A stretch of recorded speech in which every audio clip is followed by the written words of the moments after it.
Hello friends, स्वागत है आपका आपके प्यारे चैनल डीवो शॉर्ट्स में और हमारे भी प्यारे चैनल डीवो शॉर्ट्स में, जहाँ पे अपन सीखते हैं बहुत सारी नॉलेज से रिलेटेड चीज़ें। तो देखते हैं आज इस सीरीज़ से अपन क्या कंटिन्यू करने जा रहे हैं।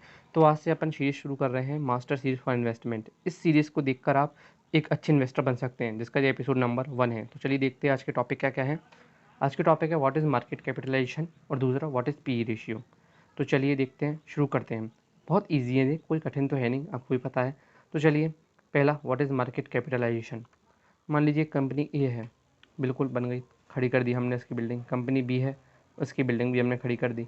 और कंपनी ए का जो एक शेयर का प्राइस है वो अभी 100 रुपीज़ चल रहा है एक शेयर का मार्केट में, और कंपनी बी का एक शेयर का प्राइस मार्केट में अभी 500 रुपीज़ चल रहा है। ए कंपनी के टोटल शेयर्स जितने मौजूद हैं जिसको अपन ट्रेड कर सकते हैं वो 5 करोड़ है, और बी कंपनी के टोटल शेयर जितने अपन मौजूद हैं इनको ट्रेड कर सकते हैं वो 3 करोड़ है। तो मार्केट कैपिटलाइजेशन का फॉर्मूला होता है number of shares multiply by current market price. तो ए कंपनी का कितना हो गया मार्केट प्राइस अभी 100 है, तो करंट एम कैप कितना होगा इसका मार्केट कैप 500 करोड़, और बी कंपनी का कितना मार्केट कैप हो गया 1500 करोड़। इसका मतलब तो है नहीं कि जिसका ज़्यादा मार्केट कैप वो ज़्यादा अच्छी कंपनी, जिसका कम मार्केट कैप वो कम अच्छी कंपनी नहीं है। नहीं, ये अपना एक पैरामीटर होता है, एक पैरामीटर होता है, ऐसे बहुत सारे पैरामीटर होते हैं, उनमें से एक पैरामीटर होता है मापने का कंपनी का रिस्क को। बी कंपनी स्टेबल होगी, उसका मार्केट कैप ज़्यादा है। ए कंपनी रिस्की होगी क्योंकि उसका मार्केट कैप कम है।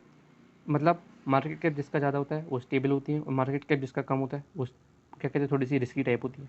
तो ए कंपनी में रिस्क और reward very high, B company में रिस्क और रिवॉर्ड वेरी लो। इसका मतलब ये नहीं कि ये कंपनी ख़राब है, बी कंपनी गलत है, बी कंपनी अच्छी है। नहीं, ये अपना अच्छा है, इसके अकॉर्डिंग अपन फैसले नहीं लेते हैं।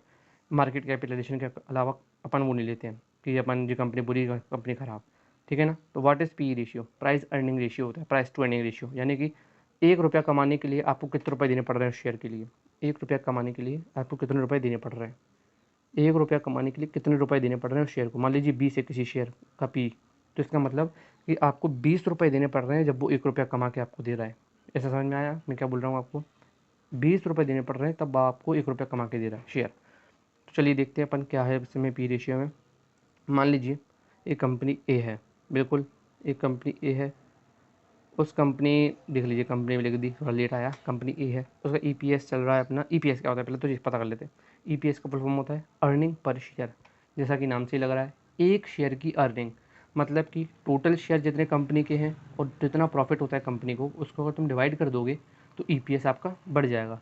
और कैसा हो जाएगा, देखिए 500 करोड़ है, 500 प्रॉफिट है, 500 रुपये, और 10 शेयर हैं तो कितना ईपीएस आ गया 5 रुपये, सॉरी 50 रुपये, सॉरी 50 रुपये आ गया ईपीएस। तो कंपनी ए का ईपीएस कितना है, मान लीजिए 100 है एक कंपनी का ईपीएस, और एक उसकी शेयर प्राइस है 1000 रुपीज़। और पी रेशियो का अपना पी का फॉर्मूला होता है share price divided by EPS. तो पी कितने निकल गया कंपनी का 10, तो कंपनी बी का ईपीएस 15 है, शेयर प्राइस 120 है, और उसका पी कितना आ जाएगा फिर हिसाब से 8 आ गया।